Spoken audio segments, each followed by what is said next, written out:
పిల్లలకు social media ban విధిస్తూ నిర్ణయం తీసుకున్నాయి ఏపీ, కర్ణాటక సర్కార్లు. ప్రతికూల ప్రభావాలను అరికట్టడమే ఈ నిర్ణయం వెనుక ఉన్న లక్ష్యమన్నారు సీఎంలు సిద్ధరామయ్య, చంద్రబాబు. చిన్న వయసులో సోషల్ మీడియా వాడితే అనేక అనారోగ్య సమస్యలు వస్తున్నాయని, అందుకే ఈ కఠిన నిర్ణయం తీసుకోక తప్పడం లేదన్నారు సీఎంలు.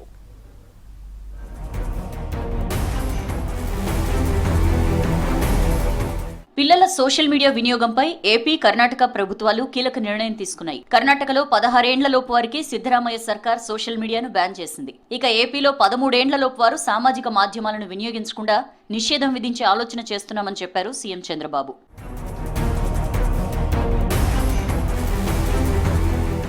పదమూడేండ్లలోపు వారికి సంబంధించి సోషల్ మీడియాను బ్యాన్ చేస్తే బాగుంటుందని సూచన వచ్చిందన్నారు సీఎం చంద్రబాబు. చిన్న వయసు వారికి సోషల్ మీడియా అందుబాటులో లేకుండా చేసే కార్యక్రమానికి 90 రోజుల్లో ప్లాన్ చేస్తున్నామని వివరించారు. 13 నుంచి 16 ఏండ్లలోపు వారికి సంబంధించి ఏం చేయాలన్న దానిపై అందరితో చర్చించి నిర్ణయం తీసుకుంటామన్నారు బాబు. సోషల్ మీడియా వల్ల మన పిల్లలు నష్టపోకూడదన్నారు.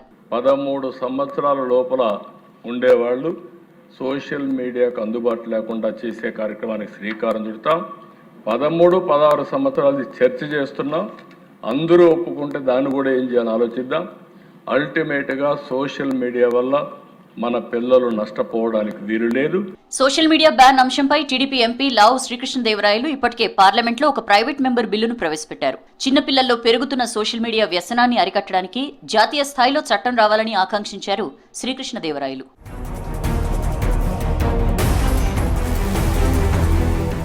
పదహారేండ్లలోపు పిల్లలకు సోషల్ మీడియా నిషేధించాలని కర్ణాటక సర్కార్ నిర్ణయం తీసుకుంది.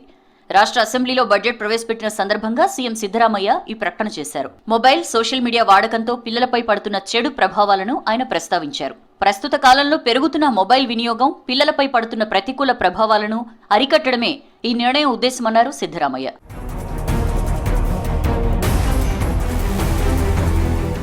సోషల్ మీడియాతో పిల్లలకు చాలా సమస్యలు ఎదురవుతున్నాయి.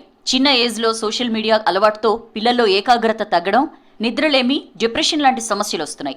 మొబైల్ ఫోన్లలో గంటల తరబడి గడపడం వల్ల విద్యార్థులు తమ చదువుపై దృష్టి పెట్టలేకపోతున్నారు. సోషల్ మీడియాలో పిల్లలు హానికరమైన, హింసాత్మకమైన కాంటెంట్ ను చూసే అవకాశం ఉంటుంది. తెలియని వ్యక్తులతో పరిచయాలు, సైబర్ క్రైమ్ వంటి అంశాలు పిల్లల భద్రతకు ముప్పుగా మారుతున్నాయి. ఆ పిల్లల్లో మొబైల్ వ్యసనాన్ని అరికట్టడంతో వారిని తిరిగి ఆటపాటలు, పుస్తక పఠనం వైపు మళ్లించాలని ప్రభుత్వాలు భావిస్తున్నాయి.